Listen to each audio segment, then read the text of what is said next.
let's go to the first question, which says, how do you know you have found the one? And how do you tell that God confirms your choice? Okay, this is a really good question, especially, if you're thinking of heading into marriage, or you are looking for someone, maybe you're not dating yet or you just started dating. How do you know that you found the one? And my wife and I were talking about this question earlier today, and I was like, well, on your deathbed at the end of your life, that did I did I find a person who made my life better or worse, or this relationship that I was in, was it beneficial or not? You only know 100% with 100% certainty at your deathbed. And that's not to say don't be intentional about who you're looking for, or the person that you're with, about how you're quote unquote scouting people. But it means do not obsess over this idea of the perfection, finding that perfect person that you're like, oh yeah, I know for sure 100% that this is the one, because you're not God. Okay. And I want to say, like I've said before, that you don't just have one person on this planet. If you're a guy, there's at least 4 to 5 billion women on this planet. How you can obsess over trying to find one person out of that 5 billion? Talk about trying to find a needle in a haystack. But you're not gonna find that person. But if you're a woman, same thing goes for you. You're not gonna find out one guy. But I do believe that there is that one kind of person. So God knows your personality. God knows who you are when no one's watching. God knows how you relate with other people. God knows, the parts of you that other people may not know. And so I believe that there are people that are designed to complement one another. It doesn't mean that they'll be the same in every regard, but they complement one another. And so there's not one person, but it could be one kind of person or different kinds of people. And so if you focus on that, and you focus on making your intention about who is this person individually, looking at the person that you're with, or the person that you're thinking of dating or marrying, and figuring out, are they in line with, number one, God's plan for my life? And the first thing you need to consider is, of course, if they're a believer, right? If they're a believer, then now you can talk about values, and see if you guys are walking in the same direction, or at least if you have plans of walking in the same direction. And people change over time, but like, that's a conversation that you need to have. So I'm not saying don't be intentional about choosing. I'm not saying um don't have some things that you're looking for, but I am saying don't be so obsessed over that one person. Follow God's leading as best as you can. If you know God's voice, if you know the way the Spirit leads you in other decision making opportunities and stuff like that, if you know how the Spirit speaks to you, then you can kind of use that to gauge whether the person that you're talking to, dating, whatever, is right for you. But do not, again, obsess over it. And at the end of the day, after you've made your choice, let's say you've gone through it, you've looked around, you found someone that you're interested in, you've dated the person, and you're like, now I'm ready to get married. Let's say you've gotten past that point and now you're married. That's the time to stop thinking about whether you found the one or not. You've made your choice. The time for deciding was the dating and the friendship and stuff like that. Now you've made your choice. Okay. If you've made your choice, you love that person. You love your spouse with the love of Christ. We're both husband and wives. We're called to love our spouses, and we're both called to submit to one another. So once you've decided to tie the knot, once you've decided to get married, this should not be a question in your mind, did I find the one? Because you're introducing doubt. You're introducing opportunities for the enemy to sow seeds that can harm you, harm your marriage, harm your family. So yes, be intentional about the dating season, be intentional about the searching season. But once you're married, know that, okay, now that we've become one, I'm going to love this person. And sometimes it can be difficult to love another human being. So it's a decision. It comes down to a decision, and your decision now is to be as loving and as intentional about your marriage as possible. Okay. And and I'll finish off with this. I don't want this to get too long. Is that you have to remember what I call the 828 rule. Lately, if you're listening to a lot of podcasts, you hear about this rule and that rule and all of that.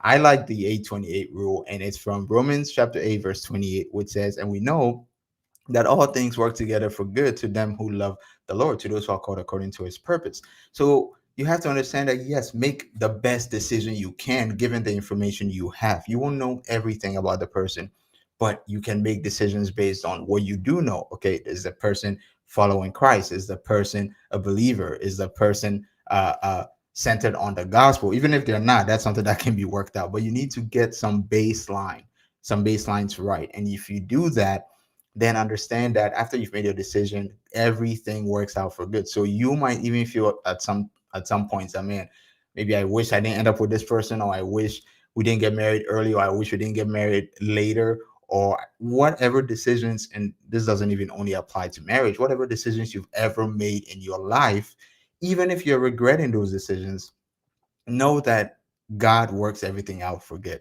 He does. And it's very, very important that you trust in that as well. So make the best decision you can given the information you have, and then trust that God will work everything out as well. And I want to take this opportunity to quickly plug our new podcast, since this question came at the right time. We're in the process of launch, me and my wife are in the process of launching our podcast, Vows and Voices podcast.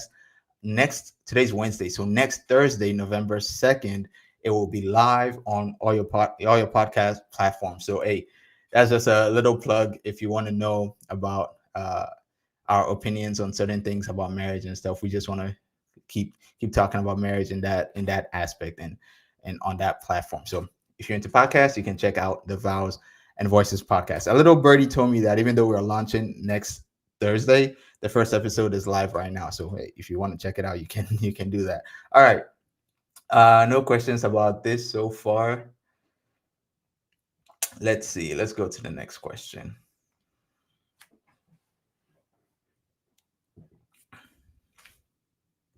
Next question says, is someone saved if they believe in Jesus, but not the true biblical Jesus? This is a very good question. Okay, now many people believe in Jesus. Even atheists will tell you that they believe that there was a man called Jesus who lived in Israel in the first century, and he was a teacher, he was a rabbi. Some will admit that he was crucified. Okay, these are facts about the life of Jesus. You don't need to be a Christian to know that. The same way you don't need to be a Greek philosopher to know that there was a man called Aristotle. You don't need to be a French historian to know there was a man called Napoleon. You can just find these things out. These are historical facts about Jesus.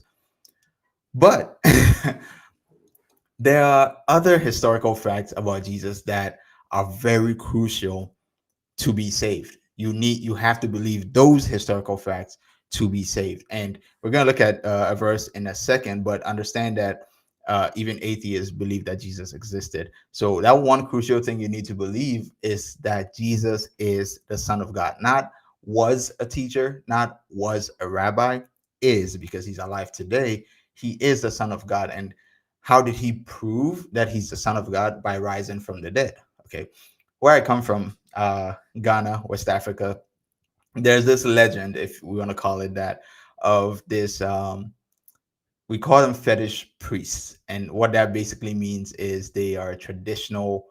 I don't know how to put it in like Western terms. It's like it's just a pagan religion. Let's put it that way. It's a pagan. He's a priest of a pagan religion of one of the tribes in Ghana.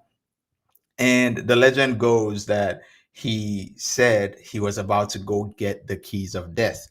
And so they locked him in a room for about, was it 3 days or a week or some amount of time. He said he was gonna die. He was go get the keys. He was gonna go get the keys from death and come back to life.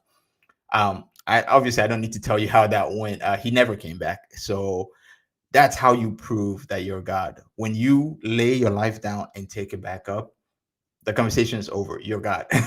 That's what the book of Acts, I believe, chapter 1 says, that he was proven to be the Son of God by the resurrection from the dead. And so that's what you need to get right about Jesus. And a lot of these historians who are atheists do not get that part right. Okay, and if you don't get the resurrection right, then you don't believe. Okay, you believe in a person called Jesus, but you don't believe that he's the son of God, which is a crucial part that you need to believe. And even Muslims believe that Jesus existed. um, they believe that Jesus was a prophet, but he didn't even die on the cross. They believe that Allah took Jesus away and it just looked like Jesus died on the cross. So they don't even get the death of Jesus correct. How much more the resurrection? So Muslims believe that there was a man, a prophet called Jesus. But let's look at this verse in First Corinthians, which I believe does a better job at explaining this. So I believe it's First Corinthians 15. I'll read from verse 1 to 8, and then we'll see where we go from there. So, moreover, brethren, I declare to you the gospel which I preached to you, which also you received, and in which you stand, by which also you are saved. So, you're saved by this gospel if you hold fast that word which I preached to you, unless you believed in vain. For I delivered to you, first of all, that which I also received, that Christ died for our sins according to the scriptures. So, you need to believe that. That's number one. And that he was buried, and that he rose again the third day according to the scriptures, and that he was seen by Cephas, that's Peter, then by the 12. After that, he was seen by over 500 brethren at once, of whom the greater part remain to the present, but some have fallen asleep. After that, he was seen by James, then by all the apostles. Then, last of all, he was seen by me also, as by one born out of due time.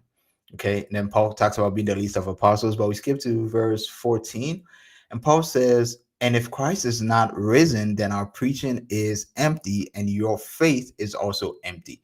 If Christ is not risen, then our faith is in vain. So the entirety of the Christian faith rests on the fact that Christ is risen, and Christ being risen means that he's the Son of God. So, to answer your question, if someone believes that there was a man called Jesus, but they don't believe in the biblical Jesus who lived for 33 and a half years, died and was buried and rose up from the dead, they're not saved. That's the gospel. And it says he died for our sins, and Romans will tell you that he was raised up for our justification. So the death, burial, and resurrection of Jesus is very important. You need to get that part right. So short answer to that is no. If you don't get the biblical Jesus right, then you're not saved. All right. Those are the only questions I got from social media. So let's go to the chat. I mean, I'm down to chill. I'm down to talk. Whatever y'all want to bring up. Hubert is here. Nice to see you, Hubert. And Doki Doki Bible Club. I like the username. All right. So any questions, or do we just end it out? Let me hear y'all's thoughts in the comments.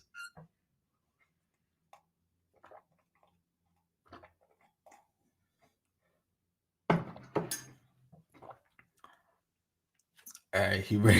Hubert, why are you not asleep? It's like midnight. Almost it's 11 in Ghana. No questions? Okay, this will be the shortest I have a question so far. So I'm just chilling. If y'all want to end it, we can end it out. It takes a while for me to see y'all's comments in the chat. So if you've said something, just give it a second and I'll see it. But if not, oh, he said he's working. If not, then yeah, we can end it out. I'll give it one more minute. Remember to check out the Vowels and Voices podcast dropping next Thursday. If you have your podcast app already, you can search it up right now. The first episode is available. Let me know what y'all think. And if there are no other questions, I will sign off. And y'all check be on the lookout. Today's Wednesday. Be on the lookout for this Friday's video. It will be a masterclass on Bible study, and hopefully that will be beneficial to you as well. So God bless y'all. This was nice and short and sweet, and I'm glad that we could hang out for a little bit. So y'all take